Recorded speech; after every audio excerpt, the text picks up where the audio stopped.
The 5 remaining enemy ships closed in on Iron Ghost from all directions. Their dark hulls reflected the fires burning across the Academy grounds. This was their final attack, designed to crush the primitive tank that had humiliated their advanced fleet. Multiple targets incoming, Velnara called out, her weakened psychic senses still tracking the enemy movements. They will reach us in 15 seconds. Tejo gripped his controls and made a decision that surprised everyone. Instead of staying defensive, he gunned the engine and drove Iron Ghost directly toward the nearest enemy ship. "What are you doing?" Dobbin shouted over the roar of the straining diesel engine. "Something they won't expect," Tejo replied. "Donguk, fire at will. Hit anything that moves." The gunner acquired the closest target and fired. The shell struck the enemy ship's nose, causing it to veer off course and crash into the Academy's clock tower. Stone and metal debris exploded outward. "4 left," Yujin called out as he loaded another round despite the violent shaking of the charging tank. A second ship dove directly at Iron Ghost's path. Donguk swiveled the turret and fired again. This shell clipped the vessel's wing, sending it spinning out of control. It slammed into the ground and skidded across the courtyard in a shower of sparks. 3 left, but the remaining ships had adjusted their attack. 2 came from the sides while 1 approached from directly overhead. There was no way to avoid all 3. "Brace for impact," Tejo warned. The overhead ship fired its dark beam weapon, striking Iron Ghost's rear deck. The blast tore away external equipment and started fires in the engine compartment. At the same time, the 2 side attackers moved in for ramming attacks. Dong-Yuk managed to get 1 more shot off, destroying the ship approaching from the right. But the left side attacker struck Iron Ghost's damaged track system, sending the tank sliding sideways toward the Academy's main building. "Hull breach. Engine fire! We're losing power," Dabin reported as alarms blared throughout the crew compartment. The overhead ship came around for another attack run, its weapons charging for a final killing blow. Iron Ghost sat motionless, smoke pouring from its damaged engine. Inside the tank, the crew struggled with failing systems. Half the electronics were dead.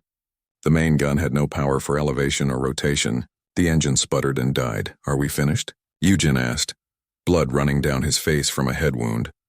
Tejo looked at his battered crew, then at the enemy ship approaching for the killing shot. 2 shells remained in their ammunition storage, but no way to fire them. "Not yet," he said quietly. "Dobbin, can you give me manual control of the turret?" "I can try." The engineer worked frantically with damaged circuits. "You'll have to crank it by hand. No hydraulic assist. Donga, can you fire manually?" "If we can get the gun pointed at the target, yes, sir." Together, the crew worked to manually aim their weapon. Tejo and Yujin cranked the heavy turret by hand while Donguk prepared the firing mechanisms. Velnara used her remaining psychic strength to track the approaching enemy ship. "Target bearing 270 degrees, she called out weakly. "Almost there." Tejo grunted as they cranked the massive gun around. The enemy ship was now less than 500 meters away, diving straight down at them. Its weapons glowed with deadly energy. "Ready," Donguk announced. "Fire!" Iron Ghost's main gun roared 1 final time. The shell streaked upward and struck the diving ship dead center. The explosion was tremendous, lighting up the entire Academy like a second sun. But the burning wreckage of the enemy ship continued its downward plunge, heading directly for Iron Ghost's position. "Everyone out," Tejo ordered. Dobbin and Yujin scrambled for the hatches, but Velnara was too weak to move quickly. Donguk stayed to help her while Tejo remained at his post, trying to coax 1 last bit of movement from the dying tank. The engine coughed back to life for just a moment. Iron Ghost lurched forward a few meters, just enough to avoid a direct hit. The enemy wreckage slammed into the ground where the tank had been seconds before. The explosion threw Iron Ghost onto its side. Metal groaned and twisted as the tank rolled over twice before coming to rest against a concrete barrier. Smoke and flames poured from the wreckage. Rescue teams rushed to the overturned tank. Alien cadets and human personnel worked together to cut through the twisted metal. One by one, they pulled out the crew members. Dabin emerged first, her arm broken but alive. Yujin followed, unconscious but breathing. Velnara was carried out by gentle Urson hands, her crystal growths dim but still flickering with life. Donguk was found trapped under twisted metal, his legs crushed but his spirit unbroken. "Did we get them all?" he asked the rescuers. "You got them all," Commander Park confirmed, kneeling beside the wounded gunner. But Tejo was not found with the others. Rescuers searched through the tank's wreckage for hours before finally locating the commander. He was found at his post, his hands still gripping the controls, a small smile on his peaceful face. The battle was over. Iron Ghost had destroyed 12 enemy ships with primitive kinetic weapons, while the galaxy's most advanced technology had failed completely. But the victory had come at a cost. 3 days later, the Academy held a memorial service. Representatives from dozens of alien species attended. The ceremony was held in the courtyard where Iron Ghost had made its final stand. Master Krixtal stepped forward to speak. The proud Saurid's voice was different now, humble and respectful. We gather today to honor those who taught us that strength comes not from the sophistication of our weapons, but from the courage of those who wield them, he said. Commander Kim Tae-ho and his crew showed us that sometimes the simplest solutions are the most effective. A new tank sat in the center of the courtyard. Not Iron Ghost, that brave machine was too damaged to repair, but another M1A3 Abrams restored to perfect condition. A bronze plaque was mounted on its hull, in memory of Commander Kim Tae-ho and the crew of Iron Ghost, who proved that courage and determination can overcome any technology. Sometimes the simplest solution is the right one. The ceremony concluded with an honor guard firing a salute, but instead of energy weapons, they used old human rifles that fired simple bullets. The sound echoed across the Academy grounds like thunder. In the months that followed, everything changed. The Galactic Defense Coalition began developing new weapons based on human kinetic principles. The Hall of Ancient Technologies was renamed the Iron Ghost Memorial Hall. Most importantly, military academies throughout the galaxy began teaching human tactical doctrine alongside alien strategy. Velnara, recovered from her injuries, became the first alien graduate of the new human military history program. She specialized in combined arms tactics, teaching other aliens how to think like human soldiers. Dobbin was promoted to chief weapons engineer, tasked with developing hybrid systems that combined alien technology with human kinetic weapons. Her first project was a plasma-assisted railgun that fired solid projectiles at incredible speeds. Master Krixtal requested transfer to Earth, where he spent 2 years studying human military history. He returned to the Academy as an expert in primitive warfare tactics, teaching alien cadets to respect simplicity over sophistication. Commander Park was promoted to head the new Combined Species Warfare Institute. His first directive was simple. Never dismiss a weapon system just because it seems outdated. Sometimes old solutions become new answers. 1 year after the battle, a new class of cadets toured the Iron Ghost Memorial Hall. They came from many different species, but they all stopped respectfully before the restored tank. This machine represents more than human engineering, their instructor explained. It represents the idea that courage, determination, and creative thinking can overcome any obstacle. A young Nexari cadet raised her hand. Why do we study old weapons if newer ones are more powerful? The instructor smiled. Because power isn't everything, cadet. Iron Ghost taught us that effectiveness comes from understanding your enemy, using your strengths, and never giving up hope. The cadets nodded solemnly. They had heard the stories, seen the battle recordings, studied the tactical reports. They understood that 12 enemy ships had fallen to one old tank, not because of superior firepower, but because of superior spirit. As the tour moved on, sunlight streamed through the hall's windows and fell across the memorial tank. For just a moment it seemed as if the machine might start up again, ready to roll into battle one more time. But Iron Ghost's war was over. Its legacy lived on in the hearts and minds of those who remembered that sometimes the best answer to a complex problem is beautifully, devastatingly simple. The galaxy had learned to respect human ingenuity. More importantly, it had learned that the greatest weapon of all was the refusal to surrender, no matter how impossible the odds might seem. 9 enemy ships dove toward Iron Ghost from different directions. Their dark hulls gleamed in the planet's sunlight as they abandoned their cautious approach for an all-out assault. Multiple contacts incoming. Velnara called out, her psychic senses tracking the enemy movements. 3 from the north, 2 from the east, 4 from the west. Tae-ho spun the tank toward the nearest threat. Dong-uk, target the lead ship from the north. Yujin, rapid-fire mode. The gunner acquired his target and fired. The shell struck the enemy ship in its forward section, tearing away armor plating. But the vessel kept coming, streaming smoke and sparks. Hit but not down, Dong-uk reported. Before he could fire again, Dark energy beams rained down around Iron Ghost. The tank's thick armor deflected some shots, but others found their mark. Sparks flew from damaged systems inside the crew compartment. Left track damage. Dabin called out, monitoring the tank's status. We're losing mobility on that side. Tejo compensated by adjusting his driving, but Iron Ghost now moved with a noticeable limp. The damaged track made sharp turns difficult. Target the eastern group, Tejo ordered, swinging the tank around.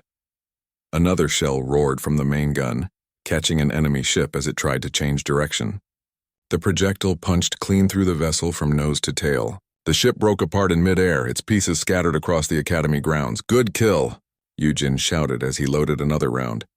But the remaining ships had learned from their losses. Instead of flying in straight lines, they began weaving and dodging. Some dropped low to use buildings as cover. Others climbed high to attack from steep angles. They're adapting their flight patterns, Velnara observed, making themselves harder to hit. Then we adapt too, Tejo said. He drove Iron Ghost toward the Academy's main building, using its bulk to shield them from some of the attacking ships. From the command center, Park and his staff watched the uneven battle. The lone tank was holding its own against impossible odds, but the enemy was wearing it down. We need to help them, Park said. Sir, our weapons are still useless against those ships, Zephyric reminded him. Then we find other ways. Park grabbed the general communications channel. All personnel, this is Commander Park. I need volunteers to assist Iron Ghost with ammunition and repairs. This is dangerous, but that tank is our only hope. To his surprise, aliens from multiple species responded. Ursan cadets carried heavy ammunition shells across the courtyard under enemy fire. Nexari students used their crystal abilities to repair damaged systems. Even some Saurid instructors abandoned their pride to help the human war machine. Master Crystal arrived carrying his personal supply of energy cells. Engineer Lee, can these power any of your systems? Dabin looked at the alien power sources. Maybe the communications array. Our radio is getting weak. Working together, the human engineer and Saurid instructor jury-rigged an alien power cell to boost Iron Ghost's communications. It was a strange sight. Advanced alien technology patching up a primitive human tank. System boost working. Dabin reported. Radio strength back to full. Outside, more volunteers arrived. Han Yu-jin's job as loader became easier when Ursan cadets formed a supply chain to keep ammunition flowing to the tank. Their furry hands passed heavy shells from the Academy's armory to Iron Ghost's crew, but the enemy was not idle. The remaining ships concentrated their fire on the tank, no longer caring about collateral damage to the Academy. Dark beams struck the building behind Iron Ghost, bringing down chunks of concrete and metal. Hull breach in the rear compartment, Dabin called out. We're losing cabin pressure. Velnara pressed her hands against the damaged area. Her psychic abilities could not heal metal, but she could sense the extent of the damage. The breach is small. We can continue fighting. Another enemy ship dove low, trying to ram the tank directly. Dong Uk tracked it with the main gun but could not get a clear shot through the building debris. I can't see the target, he shouted. I can, Velnara said. Her psychic senses painted a clear picture of the approaching ship. 40 degrees left, elevation 15, range decreasing rapidly. Donguk adjusted his aim based on her guidance and fired. The shell caught the diving ship center mass. The vessel exploded so close to Iron Ghost that burning debris rained down on the tank's hull. Direct hit, the gunner called out. But we're taking damage from the debris. The tank's external systems were beginning to fail. The periscope was cracked, making it hard to see outside. Several vision blocks were completely destroyed. Smoke began seeping into the crew compartment from overheated electronics. Engine temperature rising, Tejo reported. We're pushing her too hard. How many shells do we have left? Dabin asked Yujin. The young loader checked the ammunition storage. 8 rounds for the main gun. Maybe a dozen machine gun belts. 6 enemy ships remained and Iron Ghost was running out of ammunition. The tank systems were failing one by one. The left track was barely functional. The turret rotation was sluggish due to damaged hydraulics, but the crew fought on. Target acquired, Donguk called out, tracking another enemy ship through his damaged sight. The shell found its mark, sending another vessel crashing into the Academy's outer wall. 5 ships left, Commander, Velnara said quietly. I can sense their plan. The remaining ships intend to ram us simultaneously. They know we cannot hit them all. Tejo looked around his battered crew. Daybin was bleeding from a cut on her forehead. Yujin's uniform was torn and burned. Dongyuk's hands were raw from operating damaged controls. Velnara's crystal growths flickered weakly from overexertion. Outside, he could see the alien volunteers still bringing ammunition despite the danger. Some had been wounded by falling debris, but they continued their work. These beings who had once mocked human technology were now risking their lives to support it. "How much fuel do we have?" he asked Dobbin. "Maybe 20 minutes at current consumption. And main gun ammunition? 6 rounds. Tejo made his decision. "Load all remaining shells. We're going to make them count." The final enemy ships began their coordinated attack, approaching from 5 different directions. There was no way Iron Ghost could destroy them all before they reached ramming distance. But sometimes, Tejo thought, it was not about winning. Sometimes it was about making sure the enemy paid a price they would never forget. "All stations, this is the commander," he said calmly. "It has been an honor serving with you all. Dongyuke, pick your targets. Yujin, rapid fire on my command. Daybin, transfer all remaining power to the gun systems. Velnara, guide our shots true." "Aye, Commander," came the responses from his mixed human and alien crew. The tank's engine roared one last time as Tejo pushed it forward to meet the enemy charge. Iron Ghost might fall, but it would not fall quietly. In the command center, Park and his staff watched in silence as the primitive tank prepared for its final battle against impossible odds. Win or lose, they were witnessing something that would be remembered long after this day ended. Iron Ghost rolled across the academy courtyard, its tracks crushing debris from the bombardment. Alien cadets scattered as the massive tank approached the main plaza. Its diesel engine roared like an angry beast. Inside the tank, Tejo adjusted his headset and checked the weapon systems. The familiar controls felt good under his hands after so many years. Everything was just as he remembered from the Seoul campaign. "Dobbin, can you handle the radio?" He called to the engineer who had climbed into the hull beside him. "Already on it," she replied, setting up the communication equipment. "Commander Park, this is Iron Ghost. We are mobile and ready for combat." Park's voice crackled through the speakers. Iron Ghost returned to cover immediately. "You cannot engage enemy spacecraft with ground weapons." "Watch us," Tejo muttered, then spoke into his microphone. "Command requesting permission to engage targets of opportunity." "Permission denied."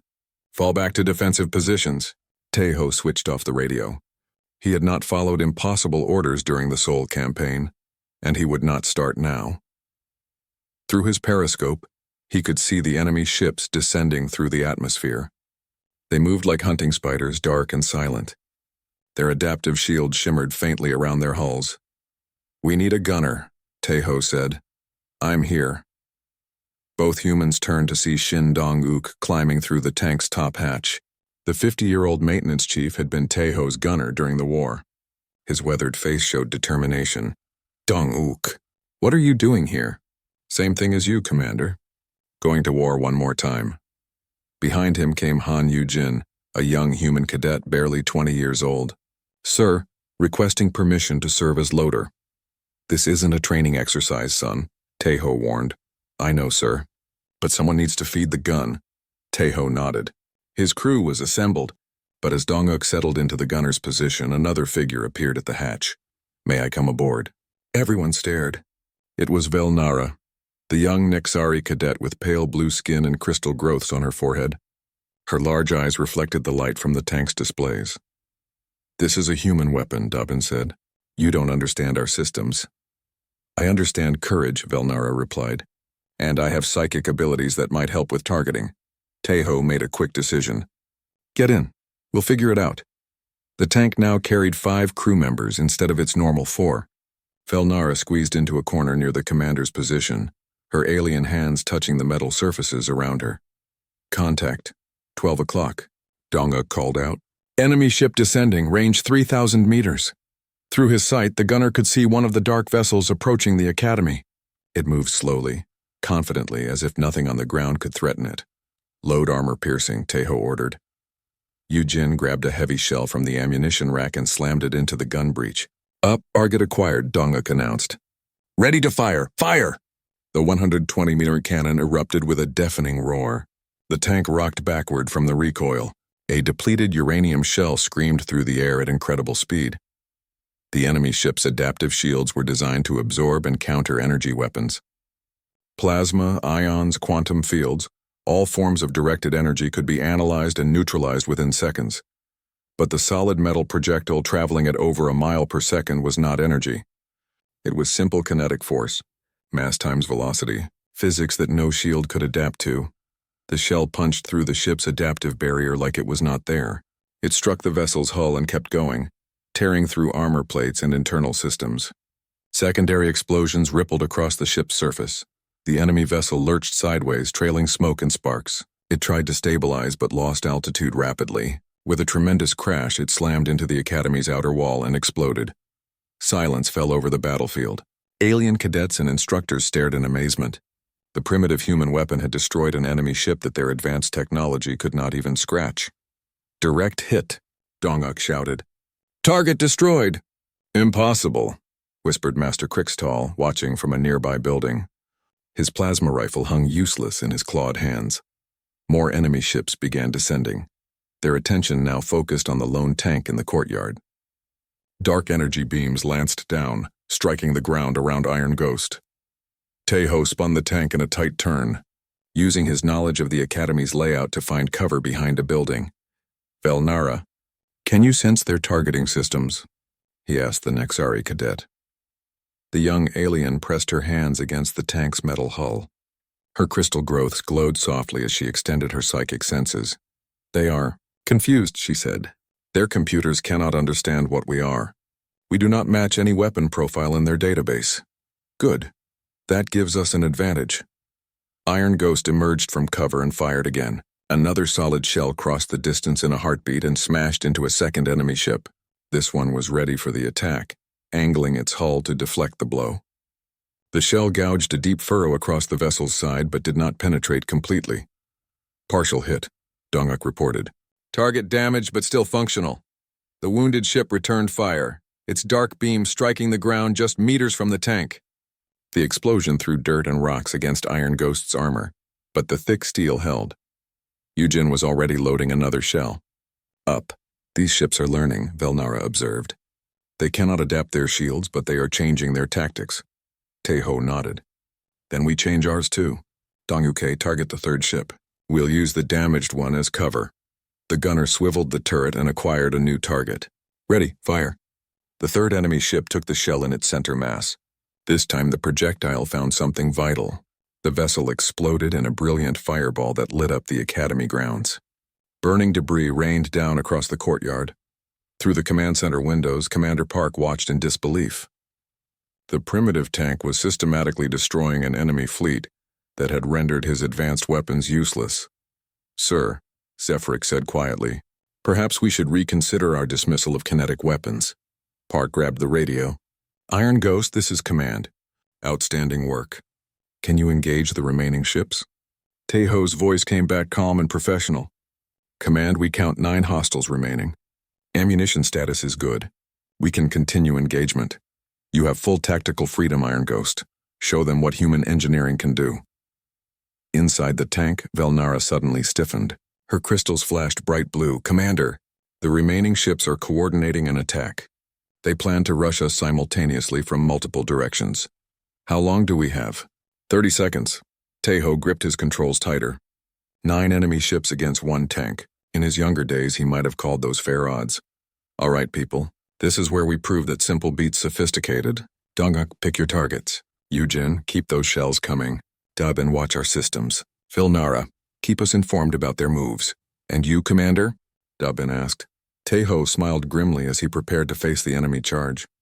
"I'm going to drive this old girl like she's still 20 years old." The enemy ships began their coordinated attack, diving toward the lone tank from multiple directions. But Iron Ghost was ready for them, its crew working together with deadly precision. The real battle was about to begin. The Academy's command center buzzed with activity. Alien officers stared at their screens in confusion and growing fear. Commander Park Ji-woo, a gray-haired Korean human, stood behind them watching the tactical display. "Report," Park ordered. 12 ships emerged from the moon's dark side, said Yoon Hai-na, the human communications officer. "They match no known design in our database." On the main screen, strange black vessels approached the planet. They looked like metal spiders with too many legs. No lights, no energy signatures, just dark shapes against the stars. "Sir," called out Zephyric, a Nexari tactical officer whose crystal growths glowed bright blue with stress. "Our long-range scanners cannot penetrate their hulls. Unknown material composition." Park frowned. "Power up all defensive systems. Launch a warning message." The Academy's massive plasma batteries swiveled toward the approaching ships. Energy shields strengthened around the complex. Ion cannons charged to full power. Quantum missile pods opened like flowers, revealing their deadly cargo. Hina tried broadcasting on all frequencies. "Unknown vessels, you are approaching Coalition space. Identify yourselves or face defensive action." No response came from the dark ships. "Sir, they're increasing speed," Zephyric reported. "Impact in 30 minutes. "Fire warning shots," Park commanded. 3 plasma batteries discharged bright purple beams toward the lead ship. The energy bolt struck the vessel's hull and simply vanished. "No explosion, no damage, nothing. What happened?" Park demanded. "Unknown, sir." The plasma just disappeared. Park's expression grew grim. "Try ion cannons." Blue lightning arced through space toward another ship. Again, the energy vanished on contact. The dark vessels continued their approach without slowing. In the Hall of Ancient Technologies, alarms continued blaring. Taiho and Dobbin watched through the windows as the Academy's weapons fired uselessly at the approaching enemy. "Those ships are absorbing the energy somehow," Dobbin observed. "Adaptive shielding," Taiho said quietly. "I've heard theories about it. Shields that learn from each attack and adjust." Back in the command center, panic was setting in. Master Crystal burst through the doors, his green scales pale with fear. "Commander Park, my students need evacuation immediately." "We're trying to stop the attack first," Park replied. "What's our status, Zephyric?" "All energy weapons ineffective, sir. The enemy shields adapt to each weapon type within seconds. Plasma, ion, quantum, nothing works." "Launch kinetic missiles," Park ordered desperately. "Sir, kinetic weapons are considered outdated." "We only have a few. Launch them!" 3 old-style explosive missiles streaked toward the enemy ships. These hit their targets and exploded, but the blasts barely scratched the dark hulls. The ships had thick armor beneath their adaptive shields. 15 minutes to contact," Zephyric announced. Park turned to his staff. "Begin evacuation procedures. Get the cadets to the shuttles." Throughout the academy, alien students ran toward the landing pads. Their instructors shouted orders in multiple languages. The evacuation shuttles began lifting off, but as soon as they cleared the academy's shields, the enemy ships opened fire.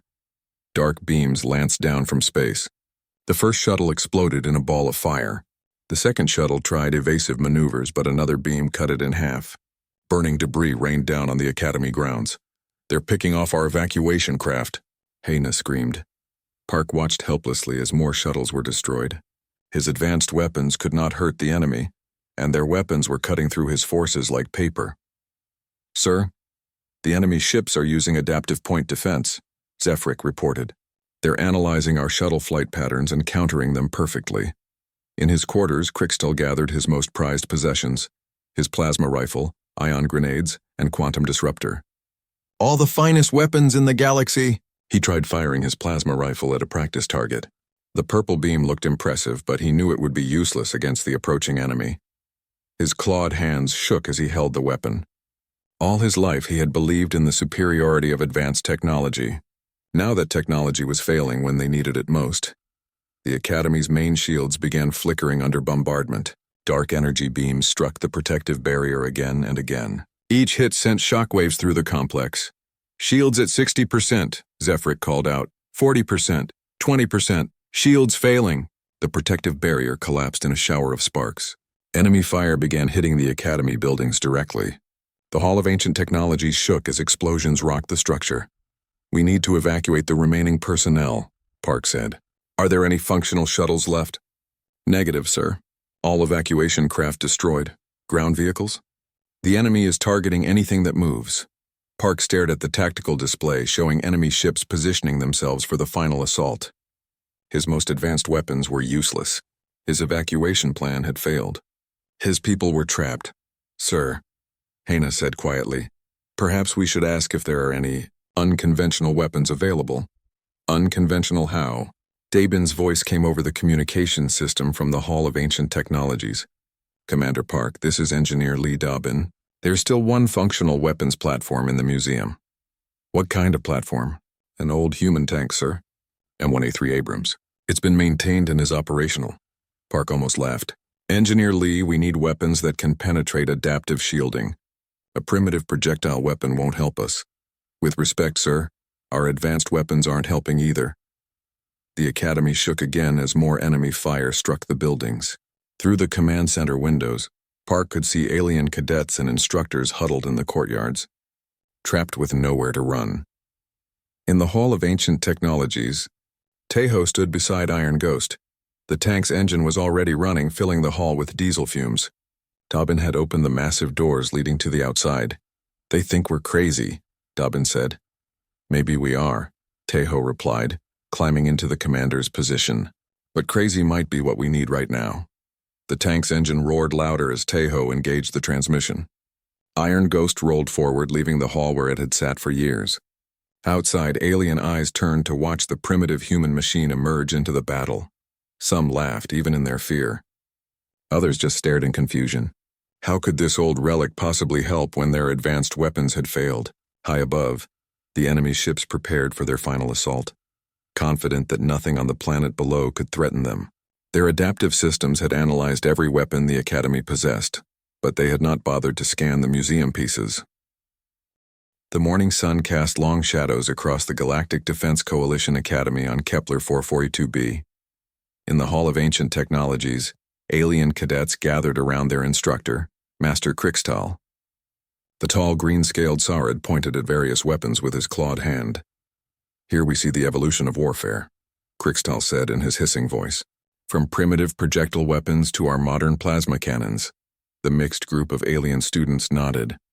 There were blue-skinned Nexari with crystal growths on their foreheads, furry Ursan warriors, and pale Scion cadets with large eyes. They all looked impressed by the glowing energy weapons displayed on floating platforms. And here, Krixtal continued, walking toward a dark corner, we have humanity's contribution to military history. The students laughed as they saw what sat in the shadows. It was an old Earth tank covered in scars and dents, paint peeled from its metal surface. The long gun barrel pointed down at the floor. Dust covered the thick armor plates. This primitive machine represents humanity's barbaric past, Krixtal explained. They called it an M1A3 Abrams tank. It used chemical explosions to fire solid metal projectiles. Can you imagine? Metal bullets against energy shields. A young Nixari cadet raised her hand. Master Krixtal, why do we keep such an old thing? To remind us how far we have come, Cadet Velnara, the instructor replied. While we developed plasma weapons and quantum disruptors, humans were still throwing chunks of metal at each other. The students giggled again. One Ursan cadet kicked the tank's track with his boot. It looks dead, he said. It is dead, Krixtal confirmed. Like all human war technology, outdated and useless. Unknown to the laughing students, someone watched from the doorway. Kim Tae-ho was a 45-year-old human with gray hair and tired eyes. He wore the blue uniform of a military historian. His hands clenched into fists as he listened to the mockery. After the tour group left, Tae-ho entered the hall. He walked slowly to the tank, his footsteps echoing in the empty space. He placed his hand on the cold metal hull. I'm sorry, old friend, he whispered to the machine. They don't understand. This tank was not just any tank. It was Iron Ghost, call sign from the Siege of New Seoul. Tae-ho had commanded this very machine during humanity's first contact war. He remembered every battle, every fallen friend, every moment when this tank had saved his life. Each night, when the academy slept, Tae-ho came here. He checked the engine oil, cleaned the gun barrel, and maintained the systems. The other instructors thought he was just a sad old man who could not let go of the past. They were wrong. Working late again? Tae-ho turned to see Lee Dobbin approaching. The young woman was 28 years old with short black hair. She worked as an engineer at the academy, maintaining the alien weapons and equipment. Just paying respects, Tae-ho said. Dobbin climbed onto the tank's hull and sat down. Tell me about it. The real story, not the museum version. Tae-ho smiled sadly. Her name is Iron Ghost. She was my command during the Seoul campaign. The aliens came with their energy weapons and shields. Our plasma rifles were new then, barely working. But this old girl never let us down. What made her special? Simple engineering, Tae-ho explained. No fancy computers to hack. No energy signatures to track. Just steel and gunpowder and the will to fight. When their shields stopped our energy weapons, Iron Ghost's main gun still worked. Dabin looked around the hall at all the glowing alien weapons. These all seem so advanced compared to kinetic weapons. Advanced doesn't always mean better, Tejo said. Sometimes simple is stronger. Over the following weeks, Dabin started visiting Tejo during his nightly maintenance sessions. She learned about the tank systems, how the 120mm smoothbore cannon worked, how the diesel engine ran. She even helped him replace worn parts. "Why do you keep her operational?" Dabin asked one evening. "Because she might be needed again," Tejo replied, checking the ammunition storage. You never know when old solutions become new answers. Dabin thought this was foolish, but she admired Tejo's dedication. The old tank commander treated Iron Ghost like a living creature, not just a machine. Meanwhile, the mockery continued. Every day, new groups of alien cadets toured the hall. Every day they laughed at the primitive human relic. Krixtal enjoyed telling them how backward human technology was.